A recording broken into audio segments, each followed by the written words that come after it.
Hi, Donnie. How you doing? Thank you so much for including your work. That's a great bio picture right there. That is quite nice. Good bio intro. Great job. Good job on your timeline. Perfect amount. I'd say 10 to 12 timeline entries are probably going to be your best. But your bio information in your timeline might be. You might add or take away from it as you start laying out your project, which is a nice luxury for a student. In the real world, when we get design projects, we're stuck. I mean, the text you're given for a project is the text you have to use. You have to make a way to fit it in, find a way to fit it in. So, just wanted to mention that. So, good job so far. So, one thing I want to mention about your presentation is you've got 1, 2, 3, 4, 5 different files here. Whenever you're presenting work, and this will definitely have a lot of relevance to do with your professional career when you make that transition. But theoretically, you would never submit separate files for presentation. You always want to make it as easy and convenient as possible for the person viewing the work, which quite feasibly in your professional setting could be an art director, a creative director, or even a client in that regard. So you want to make the presentation as easy as possible. My recommendation here would be to compile these into a single page. A multi-page PDF, so that the viewer only has to open one file instead of opening multiple files, which can get quite confusing. Now, I've seen a lot of these files, a lot of these are actually, they're all presented here. So we'll take a look at this page, and I think we can get rid of these. So I think I can make all of the comments I need to make based on this page. Okay, so we take a look at the information in your bio and the other supplementary information that you've included, right? Now, the thing is that I'm seeing here is, where did this design pattern come from? And what is the relevance of it, okay? Now, quite typically, you want to create some sort of meaning based on what's already there. Okay, so as we can see the Toni Morrison example here, this is really a wonderful example, but we kind of have this kind of suppression and suppressed power and equality. And I think that's pretty obvious in some of the writings of Toni Morrison and really in her life. And actually, for that regard, a lot of the struggle of African Americans. So that is representative of an idea, but it's incorporated right into the typography. So it's not an illustration; it's a typograph. It's type as image, basically, as opposed to using an image. This wouldn't work if this was presented over here, okay? Because you would be creating meaning illustratively as opposed to typographically. Now, one of the other examples we have this.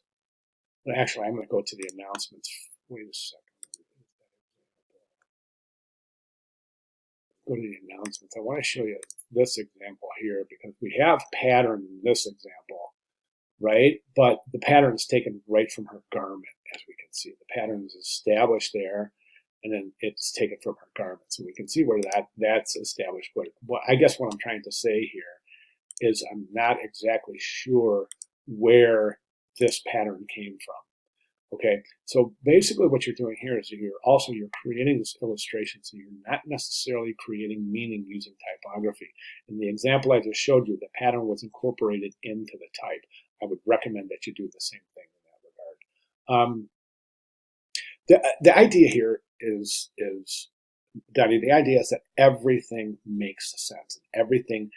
All the meaning is created based on something that is already there. Okay, again, if we take a look at the examples, we see this is not an illustration, it's a typographic. We're creating meaning through illustration or typography as illustration. Okay, so if this was just an illustration of a guitar and it said Bob Dylan, of course it wouldn't work. But note that the idea of music is continued on the back of the poster with the music staff. This is another good example. This is a little electronic illustration that substitutes the O, but then also is used as components to build the timeline. And then here we see the little chain, and then that chain is used for the timeline. So we see meaning being kind of passed back and forth from the front to the back of the poster. That's important. Okay, that's what I'd like you to concentrate on as we move forward. So we also have a couple of other areas. Now, don't forget the front of the poster, something like that, that wouldn't count. That's illustration. Okay, that's got to be worked into the type. And then also we have this idea that you've got this good idea where you're taking components from the front and using them in the back timeline. That's good. That's smart. I like that. This one just has there's no meaning on the front. It's just basically typography. So this came kind of out of nowhere. I don't understand what this is, nor do I understand the relevance of this. So this kind of, for some reason, that's not working. But that I'm not sure exactly how that timeline, what the relevance of that timeline. It seems to spiral inward, and you have to be really careful creating a timeline that spirals inward because you won't have an area to place the text in the center of the timeline. Did you see what I'm saying? So think about that. My recommendation at this point is, of course, is to go through the announcements again. This one, welcome to week 5 of the final project explained. Definitely spend some time in those 2 announcements. There's a lot in there, tutorials and videos, etc., and a lot for your consideration in there. And then go back to back to the assignment page itself, and just become intimately familiar with exactly what is expected here. And then, of course, the course lectures. If you take a look at page 115 to 120 in the book, you'll see great examples of simultaneity, visual transformation, visual substitution, visual exaggeration, and visual correspondence. Gives some good ideas how to build things like that into your compositions. And then also from the class lectures, we have those lectures from weeks 4 and 5 on connotation and type as symbol, implied directional lines, visual, mimicry, correspondence, juxtaposition of type and image, etc., etc. So be sure to really review all of those. Okay, good job. All right, great. Thank you very much. I'll tell you what. If you have any questions at all, please let me know. But it seems like you're off to a good start. You have a pretty good idea of what's going on. A few hiccups here and there in terms of adhering to project requirements. But again, if you have any questions at all, please let me know. Great. Thanks, Dan.